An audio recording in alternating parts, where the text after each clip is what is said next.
오늘 본문은 예수님이 예루살렘을 향하여 올라가는 여정 중에 나오는 한 본문의 내용입니다. 아마 그때쯤 해서 예수님이 소문이 굉장히 파다하게 퍼졌을 것입니다. 절임발이를 걷게 하고 눈먼 자를 보게 하고, 우리가 보았듯이 장래 행렬이 바뀌어서 축복과 기쁨의 행렬이 되어지고, 아마 이런 소문 때문에 예수님을 따르는 사람들이 굉장히 이제 많아졌습니다. 사방에서 사람들이 몰려와 가득가득 예수님을 따라 예루살렘에 올라갔는지 얼마만큼 따라갔는지를 확인할 수 없지만 따라오게 되었습니다. 우리식으로 말하자면 굉장히 많은 큰 목회를 하게 된 것이지요. 이런 가운데 14장이 시작됩니다. 아마 14장도 그런 일환이었을 겁니다. 예수님이 종교 지도자들을 질타하는 듯한 교훈을 남기자 그 교훈에 사람들이 감동을 받습니다. 와! 그리고 그런 그들에게 예수님이 이제 말씀하기 시작하는 것입니다. 그래서 25절은 이렇게 시작하고 있죠. 수많은 무리가 함께 갈새 예수께서 돌이키사 이르시되. 그러니까 분명하죠. 예수님을 많은 사람들이 따르겠다라고 하면서 쫓아오고 있습니다. 예수님 입장에서 보면 굉장한 유명세를 타고 있는 것이겠죠. 그때의 그런 무리들을 향하여 말씀하는 내용이 나오는 것입니다. 나 같으면 이런 설교는 하지 않을 것 같습니다. 근데 예수님은 참 재미있게도 그 따르는 사람들을 다 돌아가 버리게 만드는 재미없는 설교를 하셨습니다. 게다가 예수님은 누가복음을 기록하는 누가에 따르면 9장부터 갈수록 죽으러 올라가는 예루살렘의 여정을 기록하고 있는 중이었으니까 예수님의 마지막 여정이라면 굉장히 심도 있게 더 지지층을 모아야 되지 않겠습니까? 그래서 많은 무리가 걷고 있으니까 더 많아지도록 해야 되는데, 함께 예루살렘에 올라가도록 해야 되는데 반대입니다. 오늘 이 설교를 듣고 예수님을 따르는 사람들이 아마도 많은 사람들이 돌이켰을 것입니다. 그들은 예수님을 따르기 원했던 자들이 아니라 예수님을 통해 자기들의 바람을 이루고자 했던 자들이었습니다.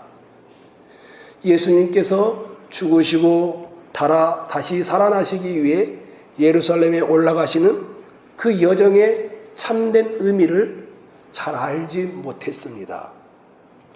예수님께서 무리들을 향하여 이제 말씀하기 시작합니다. 여러분이 한번 26절을 읽었으면 좋겠습니다. 읽겠습니다. 시작.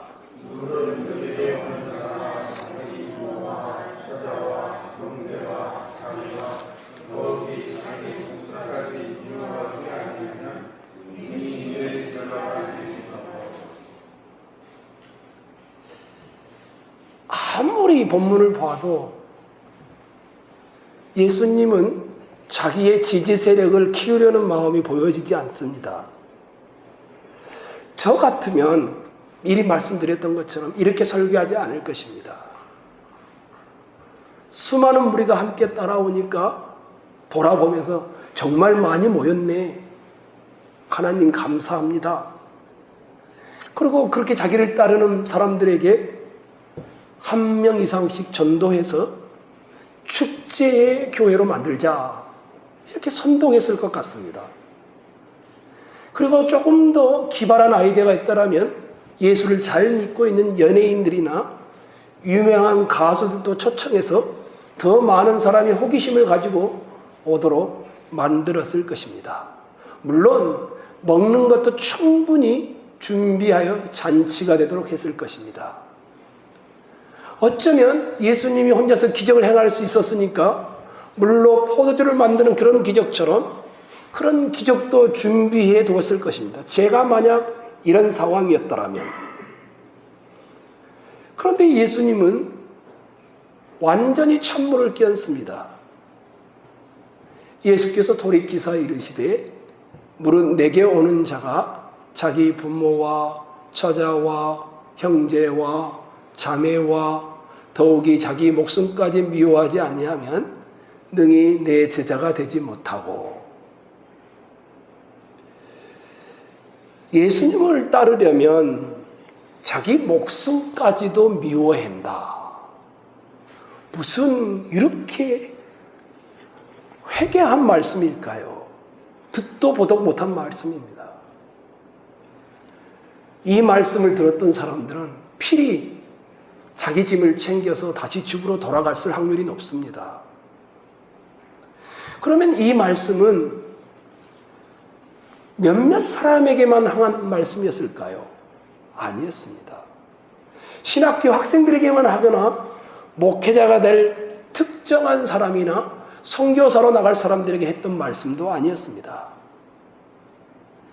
여기 물이라는 단어는 불특정한 다수를 가리키는 것입니다. 예수님이 몇몇 자기 제자를 향해서 한 말이 아니었고 자기를 따라오고 있는 사람들을 다 보면서 했던 말입니다. 그러니 오늘 여기 앉아있는 여러분과 저를 향하여서도 하고 있는 말씀이 되는 것입니다. 내게 오는 자는 자기 부모와 처자와 형제와 자매와 더욱이 자기 목숨까지 미워하지 아니하면 능히 내 제자가 되지 못하고. 이걸 어떻게 이해해야 할까요? 분명히 이 본문에 의미하는 것은 그 본문 자체라도 명확하지만 그 앞에 본문을 보면 좀 더 쉽게 이해할 수 있습니다. 그 앞에 15절로 24절은 주인이 큰 잔치를 배설해 놓았는데 참여하지 못하는 사람들이 등장합니다. 그리고 참여하지 못하는 사람들이 그 잔치에 참여하지 못하는 사람들의 이유가 등장합니다. 한번 여러분이 읽었으면 좋겠습니다. 18절로 20절입니다. 18절에서 20절 다 일치하게 시작.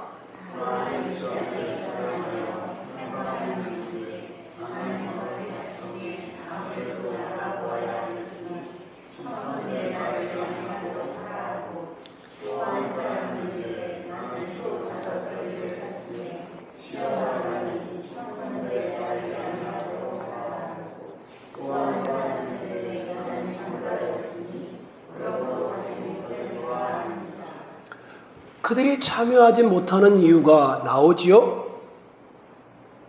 무엇 때문입니까?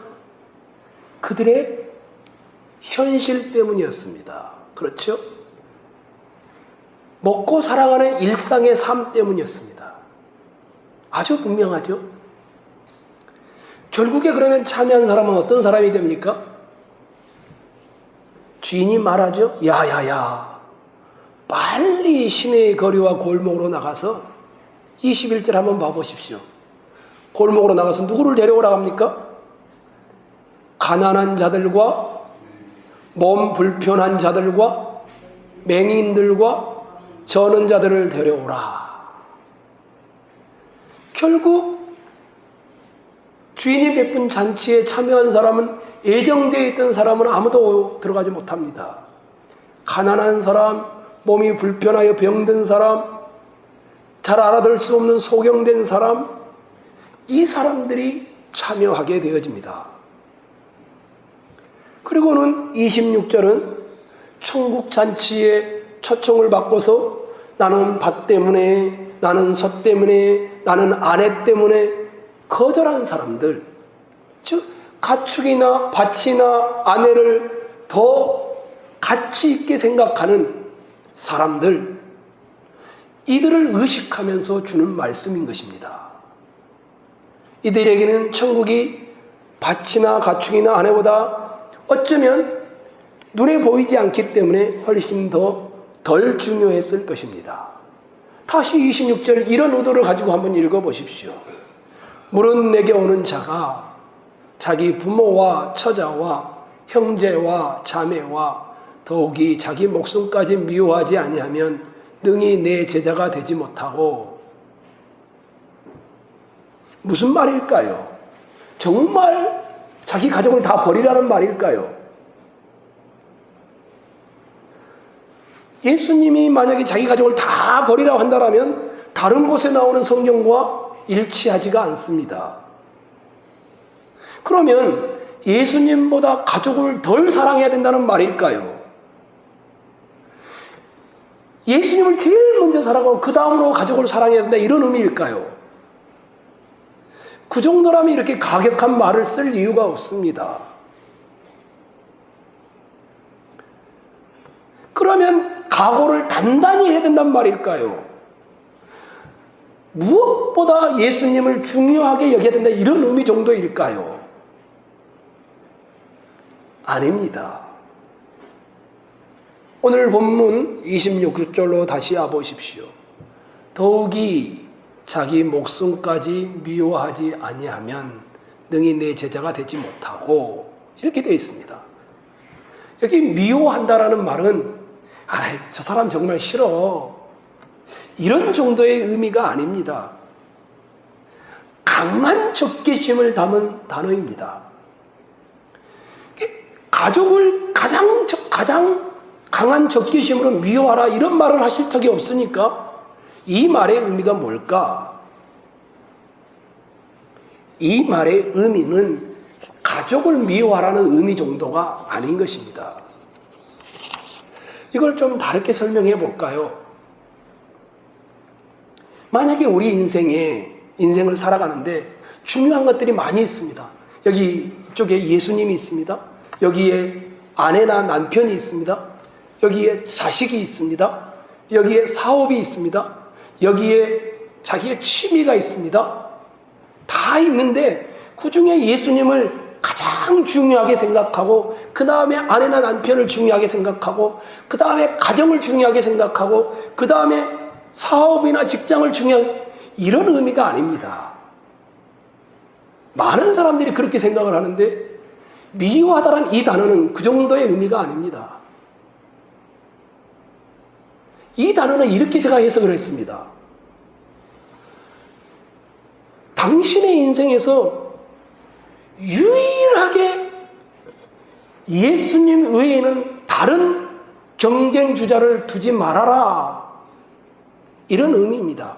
다른 말로 하면 당신의 인생에 예수님은 전부가 되기를 원하지 일부가 되기를 원하는 것이 아니다. 예수님은 여러분이 좋아하고 소중히 여기는 여러 소중한 보물 중에 가장 앞에 있거나 한 보물이 아니라는 것입니다. 지금 제자가 되고자 하는 자를 향하여 하는 말이 무슨 말인가 하면 우선순위를 정하여 살아가라는 의미가 아닙니다.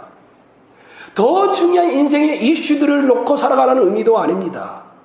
모든 인간관계의 기초가 되는 것이 뭐냐? 예수님을 자기의 전부로 삼는 자가 예수님의 제자다. 이런 의미입니다.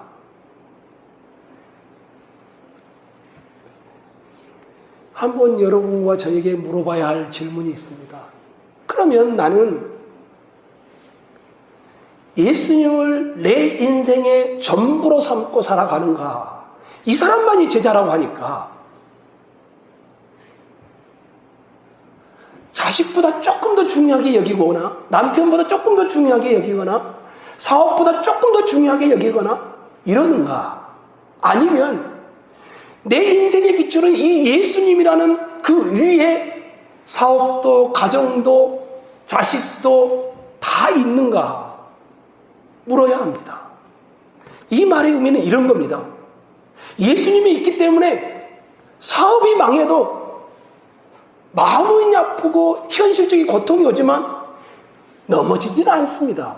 예수님이 있기 때문에 자식을 잃어도 고통스럽고 보고 싶고 참 감내해야 될 것이 많지만 감정적인 어려움이 그렇다고 예수님을 부정하지는 않습니다. 예수님이 있기 때문에 그 어떤 것이 내가 세웠던 것이 다 허물어져도 그것을 내가 다 망한 것으로 여기지 않는 것, 이것을 말하는 것입니다. 여러분에게 물어야 합니다. 나는 예수님을 내 인생의 전부로 여기는가? 아마 저도 포함해서 예수님을 내 인생의 일부나 반절 정도는 여길 수 있지만 전부로 여기는 사람은 드뭅니다. 여러분이 예수님을 어떻게 생각하고 있는지를 몇 가지 질문을 던져보면 쉽게 알 수 있습니다. 첫 번째 질문이 이겁니다. 여러분이 가장 좋아하는 게 뭡니까? 돈입니다. 내가 벌고 있는 돈, 내 남편과 내 아내가 내 집안이 벌고 있는 돈을 어디에 가장 많이 사용하고 있는가? 한번 봐보십시오. 분명히 성경이 그랬습니다. 마음에 있는 곳에 자기 보물이 있다라고. 돈이 사용되는 곳이 자기의 마음의 중심이 가 있는 겁니다. 어떠신가요? 다른 사람은 모르지만 여러분 자신은 잘 압니다. 그게 실제 여러분 모습입니다.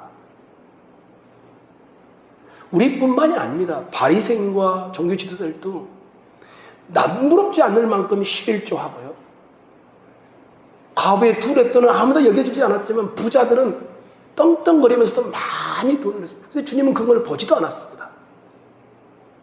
두 번째 물어야 될 것은 내가 가장 힘들 때 나는 어디서 위로를 얻고 있는가? 한번 봐보십시오. 정말 내 뜻대로 안 돼요, 삶이. 고달플 때. 어디서? 아내나 남편이나 아니면 냉장고에 먹을 것에서 아니면 시름을 잊기 위하여 여행 가거나 운동하면서 사람이 다급해지면 가장 위기가 오면 자기가 믿고 의지하는 대상이 드러나기 마련입니다. 건강이 안 좋을 때 한번 생각해 보십시오. 갑자기 막 머리가 깨져 죽을 것 같아요. 이러다는 죽겠다 싶어요. 그런 때 여러분은 누구를 떠올리는지. 다급하면 자기의 의지의 대상이 드러나는 것입니다. 세 번째는 내가 어느 때 가장 화가 나거나 짜증이 나는 걸 한번 봐보십시오. 어느 때 그런가?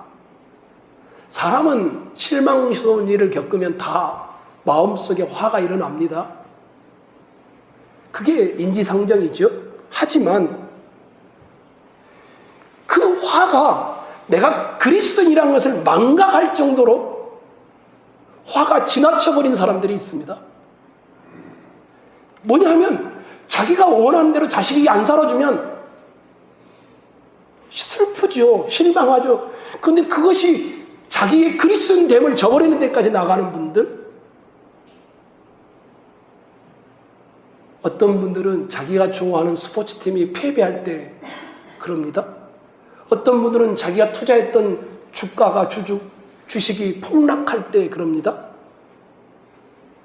마지막 네 번째는 어느 때 가장 신나는가? 어느 때 가장 신나는가?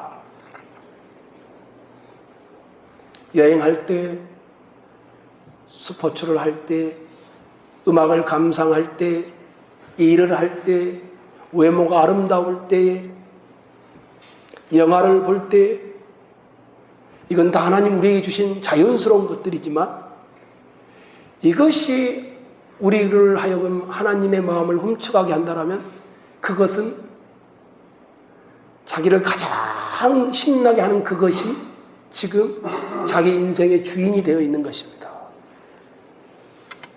예수님을 따른다 하면 예수님을 전부로 여기는 것을 의미하는 것입니다. 예수님을 따른다 하면 그분을 위해서라면 내 돈이 얼마만큼 소비되어도 감사할 뿐으로 여기는 것입니다. 예수님을 따른다 하면 내가 가장 화가 났을 때에도 예수님 때문에 그 화를 견디어내는 것을 의미합니다. 예수님을 따른다 하면 가장 위기가 닥쳤을 때는 고개를 푹 숙이고 주여 주의 뜻대로 되기를 원하나이다 기도할 수 있는 자리로 나아가는 것을 의미합니다. 저는 여기 계신 분들이 주님을 그렇게 따르는 분들이 되시기를 주님의 이름으로 부탁을 드리겠습니다. 수많은 무리들이 예수님을 따라왔습니다. 그들은 이 말을 들었을 때 어떠했을까? 그들의 표정은 어떠했을까? 지금 여기서 여러분이 듣고 계신데 제가 여러분 표정을 다 보고 있잖아요. 근데 저는 여러분 표정을 잘 읽지 못합니다. 여러분의 속은 이 말을 들을 때 어떠할까? 이렇게 생각을 해봤습니다.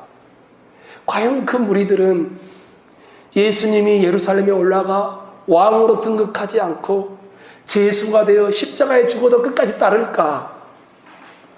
과연 그 무리들은 예수님이 메시아인데 메시아가 아닌 것처럼 조롱받고 멸시받고 사람들이 혀를 차면서 조롱하는데도 그 예수님을 끝까지 따를 수 있을까? 100이면 99는 다 돌아갈 것입니다. 그런 생각을 해보게 됩니다. 여러분과 저는 어떠한가? 두 번째 보고 싶은 것이 있습니다. 27절이죠. 여러분이 한번 읽어주시면 감사하겠습니다. 읽겠습니다. 시작.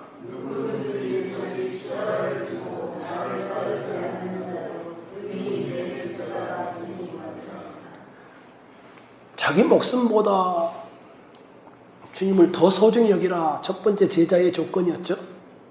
두 번째는 십자가를 지고 나를 따르지 않으면 너희 내 제자가 되지 못한다. 제 원수가, 제 왼수가 내 십자가야. 저희 어머님 세대가 많이 했던 말이죠. 남편을 보고서 또는 자식을 보고서 자식이나 어머니를 의미하는 것일까? 십자가가. 아니면 자기가 처할 수밖에 없는 상황을 의미하는 것일까? 저는 조금 더 앞에 본문과 연결해서 보고 싶습니다. 빨리 시내나 골목으로 나가서 가난한 자들, 몸 불편한 자들, 맹인들과 다리를 절고 다니는 사람들을 데려와서 잔치에 참여시키게 되죠.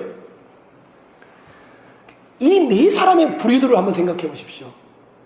이 네 사람은 어떤 종류의 사람들입니까? 한마디로 말하면 불쌍한 사람들이죠. 소외된 자들이죠. 가난하고 몸이 불편하고 앞을 못 보고 다리를 저르니 그 당시에는 사람 취급을 받지 못했던 사람들이죠. 이게 누가복음의 가장 큰 관심사였습니다. 누가복음은 가난한 자는 복이 있나니 하나님 나라가 그들의 것이며 6장에서 그런 말도 합니다. 누가의 관심은 항상 가난한 자, 억눌린 자, 소외된 자, 몸 불편한 자 이런 데 관심이 있었습니다. 그래서 여기 이 네 부류를 한마디로도 줄이면 영적 가난한 자들을 의미하는 이들이 천국 잔치에 참여를 했습니다. 어떻게 그들이 천국 잔치에 참여합니까?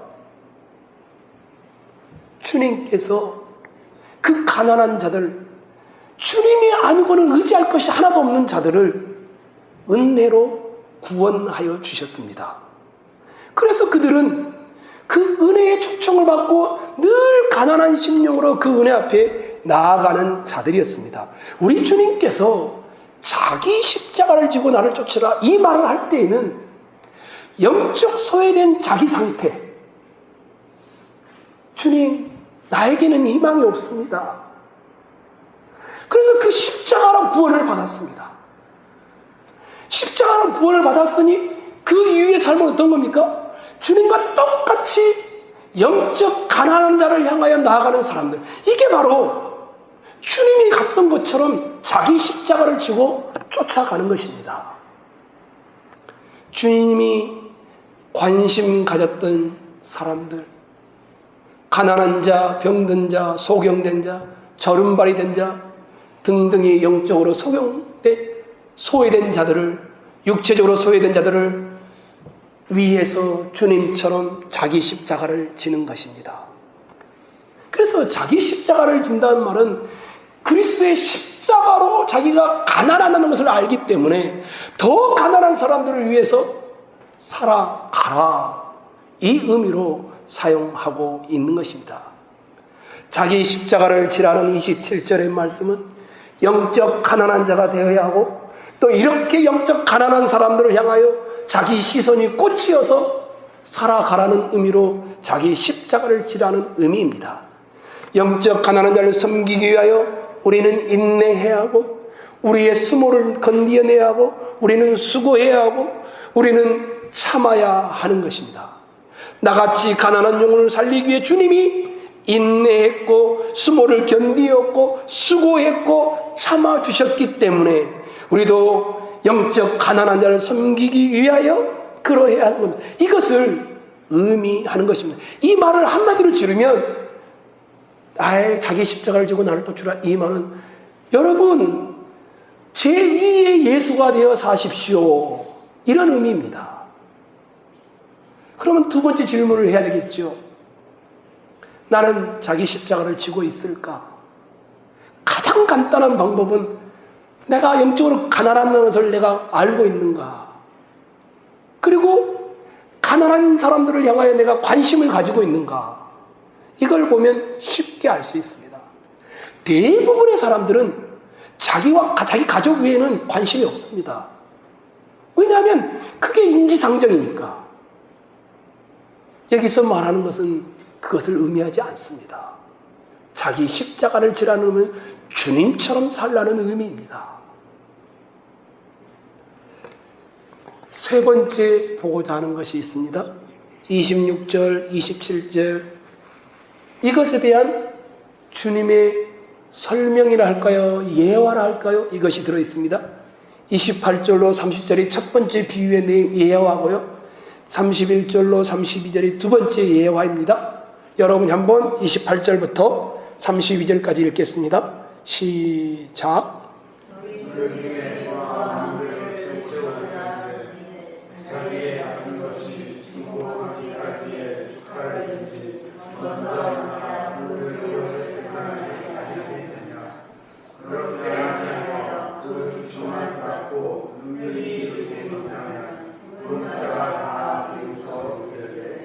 이 사람이 공사를 시작하고 능히 이루지 못하였다 하리라. 어떤 임금이 다른 임금과 싸우러 갈 때에 먼저 앉아 1만 명으로서 저 2만 명을 거느리고 오는 자를 대적할 수 있을까 헤아리지 아니하겠느냐. 만일 못할 터이며 그가 아직 멀리 있을 때 사신을 보내어 화친을 청할지니라. 첫 번째 비유는 망대를 지은 어떤 사람에 대한 비유이죠. 우리 최 장로님이 건축 일을 하고 있지만 건물을 만들기 전에 비용을 다 계산하죠. 설계도를 꾸미고요. 그걸 말하고 있죠. 따져보는 것이죠. 가지고 있는 것으로 할 만한지를. 두 번째 비유는 전쟁 이야기죠. 어떤 왕이 다른 왕과 전쟁을 하려고 할 때 자기 군사가 1만 명인데 상대편은 2만 명이다. 내가 이길 수 있는지 없는지를 따져보고 이길 수 없을 것 같으면 오기 전에 화친을 하라. 이런 의미죠. 무슨 말일까요? 야, 너 정말 주님의 제자가 될 수 있어?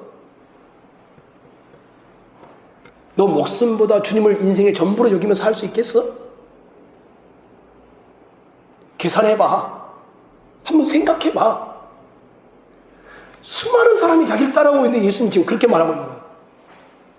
너 가난한 자들, 소외된 자들, 불편한 자들, 내가 지금 그 상태란 거 알아? 그리고 나는 예루살렘에 와서 십자가를 지고 죽을 것인데 너도 그렇게 인생을 살 수 있겠어? 한번 앉아서 따져봐. 그리고는 이걸 다 모아서 33절에 요약해 놓고 있는 겁니다. 33절을 보겠습니다. 시작.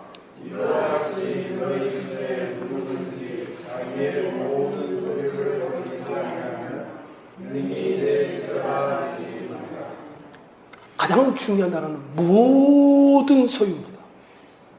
모든. 주님을 그 어떤 것보다 전부로 여기며 주님의 삶이 가장 복되다고 여기고 자기도 그 주님처럼 십자가를 지는 길을 가겠다라는 겁니다.